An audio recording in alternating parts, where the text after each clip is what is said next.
नमस्कार बच्चों, आज हम पढ़ेंगे कक्षा 7 की हिंदी पाठ 1, जिसका शीर्षक प्रार्थना है और इसके रचयिता डॉक्टर जय कुमार जलज जी हैं। तो चलिए हम शुरुआत करते हैं। जैसा कि नाम है प्रार्थना, हम इस पाठ में भारत माता के सामने प्रार्थना करते हुए अपना भाव प्रकट करेंगे। तो चलिए दो लाइन पढ़ के उसका अर्थ समझते हैं। तन से, मन से और बुद्धि से हम सब बहुत बड़े हों, पर्वत से हों सिर ऊंचा कर सीना तान खड़े हों। कोई कठिन काम हो भारी हम करके दिखला दें, आंधी से हो मुसीबतों को बादल सा बिखरा दें। अर्थात कवि कहना चाहता है कि हम तन मन बुद्धि से बहुत बड़े हों, हम किसी से कम नहीं हैं, अपने आप को किसी से कम हम नहीं समझना चाहिए। पर्वत की तरह अच्छे कार्य करके सीना तान के खड़े रहना चाहिए। जिस प्रकार पर्वत सिर ऊंचा कर सीना तान खड़े रहता है बच्चों, उसी प्रकार हम अच्छे कार्य करके सिर ऊंचा कर सीना तान खड़े रह सकते हैं। जब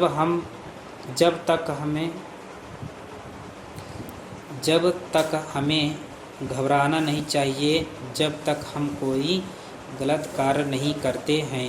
शर्मिंदा होने की ज़रूरत हमें नहीं पड़ेगी। तो बच्चों, आपको समझ में आई होगा। आगे चलिए अर्थ समझते हैं। जब हम कोई गलत कार्य नहीं करेंगे, भारत माता से हम यही हमेशा प्रार्थना करते हैं कि जीवन में कोई गलत कार्य नहीं करें, जिसकी वजह से हमें शर्मिंदगी उठानी पड़े। कोई कठिन कार्य हो भारी हम करके दिखला दें, अर्थात किसी भी प्रकार कोई कठिन कार्य हो हम उसे अपनी मन और बुद्धि से कर सकें। ऐसी यही प्रार्थना हम भारत माता के चरणों में करते हैं। आंधी से हो मुसीबतों को बादल सा बिखरा दें, अर्थात आप देखते होंगे बच्चों कि आसमान में बहुत घनघोर बादल छा जाते हैं। ऐसा लगता है कि बहुत भयंकर बारिश होने वाली है, लेकिन उसी समय हवाएं चलने लगती हैं। देखते हैं आप कि तेज़ आंधी आ जाती है और उस घनघोर बादल को देखते ही देखते समाप्त कर देती है और बिखेर देती है और आसमान को बिल्कुल साफ कर देती है। इसी से हमें सीख लेते हुए मुसीबतों से कभी घबराना नहीं चाहिए और डट कर मुसीबतों का सामना कर उनका हल चाहिए।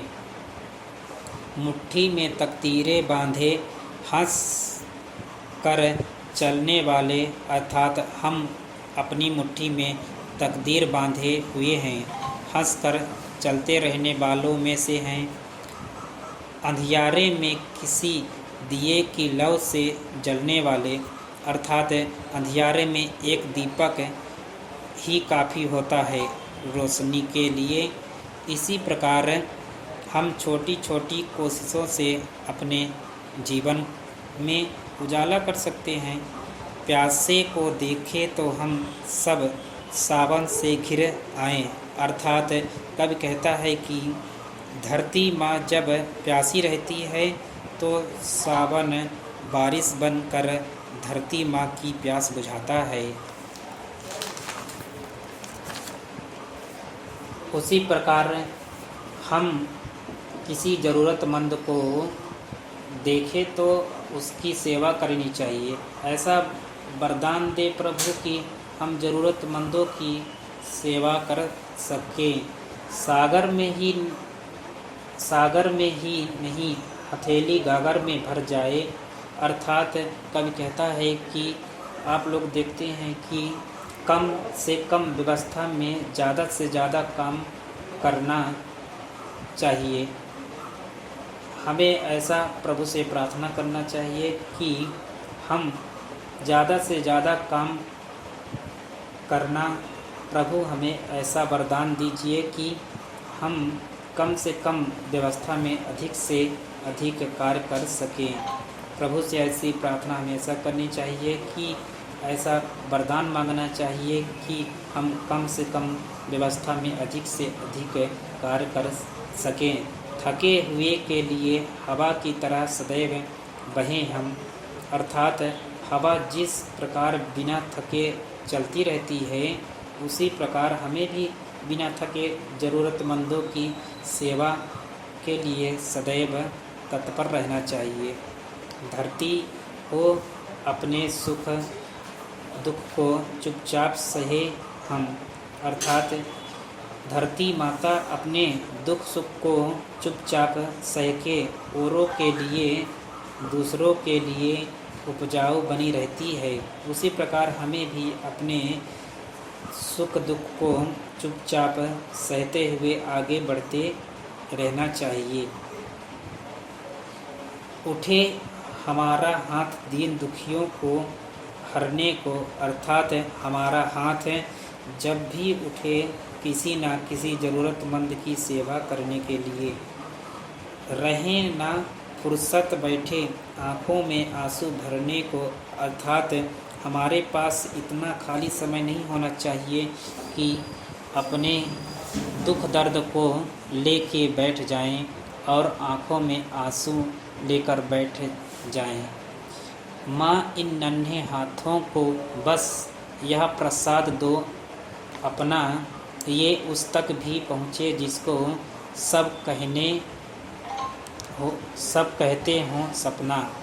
अर्थात कवि कहता है कि यहाँ पर माँ भारती से यह वरदान मांगता है, कवि प्रार्थना करता है कि माँ इन नन्हे हाथों को आप प्रसाद रूपी ऐसी शक्ति प्रदान करो जिस वजह से ये हाथ वहाँ भी पहुँच जाएं जहाँ पहुँचने के लोग सपने देखते हैं। अर्थात हमें इतना ताकतवर बना दो प्रभु कि हम मुश्किल से भी मुश्किल काम आसानी से कर सकें। तो भगवान से यही प्रार्थना करनी चाहिए कि हमें इतनी शक्ति और ताकत बल बुद्धि दें कि हम कोई भी मुश्किल कार्य को आसानी से कर सकें, जिसको करने के लिए लोग सपने देखते हों। उम्मीद करते हैं हमारे द्वारा पढ़ाया गया पाठ आपको समझ में आया होगा। आप इसको अच्छी तरह समझते हुए इनके दिए गए प्रश्नों की उत्तर खोजने की कोशिश करें। हम अगले दिन इसके प्रश्न उत्तर समझेंगे। धन्यवाद, नमस्कार।